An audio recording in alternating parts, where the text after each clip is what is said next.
Chicken cheese ball কিন্তু বাসায় খুব সহজেই আমরা তৈরি করে ফেলতে পারি, আর বাচ্চারা বিশেষ করে এটা তো খুব বেশি পছন্দ করবে, আর বিকেলের স্ন্যাক্স হিসেবেও এটাকে রাখতে পারেন। হ্যালো এভরিওয়ান, আসসালামু আলাইকুম। কেমন আছেন সবাই? আলহামদুলিল্লাহ, আমিও ভালো আছি। তো আজকে আমি চিকেন চিজ বল রেসিপিটি আপনাদের সাথে শেয়ার করতে যাচ্ছি। অল্প কিছু টিপস অ্যান্ড ট্রিক্স ফলো করলে কিন্তু পারফেক্ট একটা চিকেন চিজ বল বাসায় তৈরি করে ফেলতে পারবেন, যেটা স্বাদ হবে অসাধারণ, আর সবাই অনেক বেশি পছন্দও করবে। আর এটা দেখতে যতটা লোভনীয় হয়েছে, খেতে কিন্তু ততটাই। তো বাসায় অবশ্যই একবার ট্রাই করবেন, আর ভিডিওটি না টেনে দেখার চেষ্টা করবেন। তো চলে যাচ্ছি মূল পর্বে। এখানে আমি কিছু চিকেন কেটে ব্রেস্টের যে অংশটা সেটাকে টুকরো টুকরো করে কেটে নিয়েছি, যাতে আমার ব্লেন্ড করতে সুবিধা হয়। আর এখন দিয়ে দিচ্ছি 1 কাপ পেঁয়াজ কুচি। আর এ পর্যায়ে দিয়ে দিচ্ছি হাফ চা চামচ লাল মরিচের গুঁড়া, হাফ চা চামচ হলুদের গুঁড়া, হাফ চা চামচ চাক মশলা, 1/3 হচ্ছে বিট লবণ, দিয়ে দিচ্ছি লেবুর রস, দিয়ে দিচ্ছি কাঁচামরিচ কুচি, আর দিয়ে দিচ্ছি হাফ চা চামচ আদা বাটা, হাফ চা চামচ রসুন বাটা, আর হাফ চা চামচ জিরা বাটা।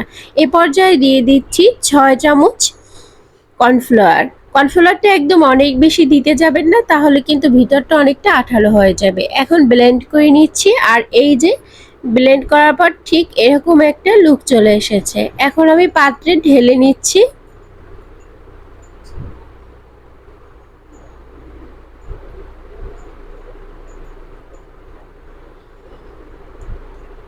আমার চিকেনটা রেডি হয়ে গেছে, আর এখানে আমি মজারেলা চিজ নিয়েছি, আর একটা ডিম একটু ফেটিয়ে নিচ্ছি এটাকে কুট করার আগে এটার ভিতর ড্যাপ করার জন্য।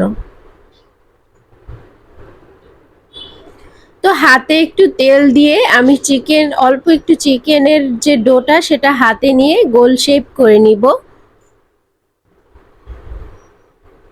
হাতে তেল মেখে নিলে এটা হাতে লাগবে না একদমই, এরকম সুন্দর একটা ডো থাকবে। এরকম ছড়িয়ে ভিতরে কিছু পরিমাণ চিজ দিয়ে তারপর গোল শেপ দিয়ে আমি এটাকে তৈরি করে নিচ্ছি।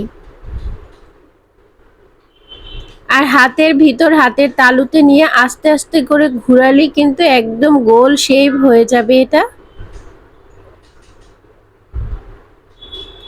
আর এভাবে করে তো তৈরি হয়ে গেল। এখন ডিমের ভিতর ড্যাপ করে নিব, তারপর আমি ব্রেড কামের ভিতরে কুট করব।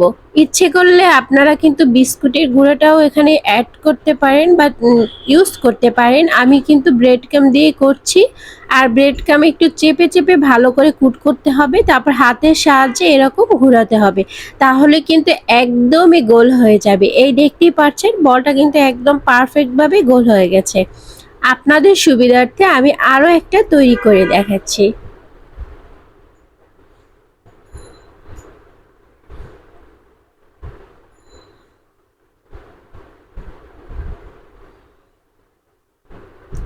আর সেম ভাবে কিন্তু আমি সবগুলো তৈরি করে নিব। আর ব্রেড কাম দেওয়ার কারণে কিন্তু এটা খুবই ক্রিস্পি আর ক্রাঞ্চি হবে, খেতে কিন্তু খুবই ভালো লাগবে। তেলটা একদম অনেক বেশি গরম করা যাবে না, মিডিয়াম রেখে তেলটার গরমের পর্যায়টা, তারপর এর ভিতরে এই যে চিকেন চিজ বলগুলোকে দিয়ে দিতে হবে ভাজার জন্য। আর আস্তে আস্তে করে তেলটা দেখবেন গরম হয়ে ফুটে উঠেছে, তখন কিন্তু এটা আস্তে আস্তে ফুলে যাবে। চুলার আঁচটা মিডিয়াম লোতে রেখে কিন্তু এগুলো ভাজতে হবে। একটু ধৈর্য সহকারে আস্তে আস্তে ভেজে নিতে হবে। যখন একটু ভাজা হবে কিছুক্ষণ পর খেয়াল করবেন বলগুলো ফুলে একদমই গোল হয়ে গেছে। এটা একটু আস্তে ভাজতে বলেছি, কারণ এটার চিকেনটা কিন্তু পুরোটাই কাঁচা, আমরা কিন্তু কোনো রকম সিদ্ধ করে নেইনি। আর সিদ্ধ করে নিলে কিন্তু ফ্লেভারটা একদমই ভালো আসে না। কাঁচাটাই ব্লেন্ড করে নেওয়ার চেষ্টা করবেন, তাতে করে কিন্তু চিজ বলের যে স্বাদটা খুবই ভালো আসে। আর এই যে বললাম, দেখতেই পাচ্ছেন কতটা ফুলে উঠেছে। ভিডিওতে কতটা ভালো দেখাচ্ছে আমি বুঝতে পারছি না, কিন্তু বাস্তবে কিন্তু যখন তৈরি করবেন তখন দেখবেন ফুলে একদম গোল গোল হয়ে বড় হয়ে গেছে। আর এই যে তৈরি হয়ে গেল চিকেন চিজ বল। বিকেলে পরিবেশন করতে পারেন, মেহমানদের আপ্যায়নেও পরিবেশন করতে পারেন, আপনার বাচ্চার টিফিনেও এটা রাখতে পারেন। বিশেষ করে বাচ্চারা এটা খুব বেশি পছন্দ করবে। আর ভিতরের চিজটা কিন্তু একদম মেল্ট হয়ে গেছে, আর দেখতে পাচ্ছেন কতটা সুন্দর লাগছে। তো ভিডিওটি যদি ভালো লেগে থাকে অবশ্যই একটি লাইক দিবেন, আর বাসায় অবশ্যই ট্রাই করবেন। আর বাসায় তৈরি করলে সেটা কেমন হয়েছিল আমাকে কমেন্ট সেকশনে জানাতে ভুলবেন না। আর ভালো লাগলে একটা শেয়ার দিয়ে রাখতে পারেন, আপনার ফ্রেন্ডস অ্যান্ড ফ্যামিলির সাথে শেয়ার করতে পারেন। যারা ফেসবুক থেকে দেখছেন তারা পেজটিকে ফলো দিয়ে রাখতে পারেন, যারা ইউটিউব থেকে দেখছেন তারা পেজটিকে সাবস্ক্রাইব করতে পারেন। আশা করছি আমার ভিডিওটি আপনাদের কাছে ভালো লেগেছে। নেক্সটে আমি আরও অন্য কোনো রেসিপি নিয়ে আপনাদের সাথে হাজির হব। আর সেই পর্যন্ত সবাই ভালো থাকবেন, সুস্থ থাকবেন। আল্লাহ হাফিজ।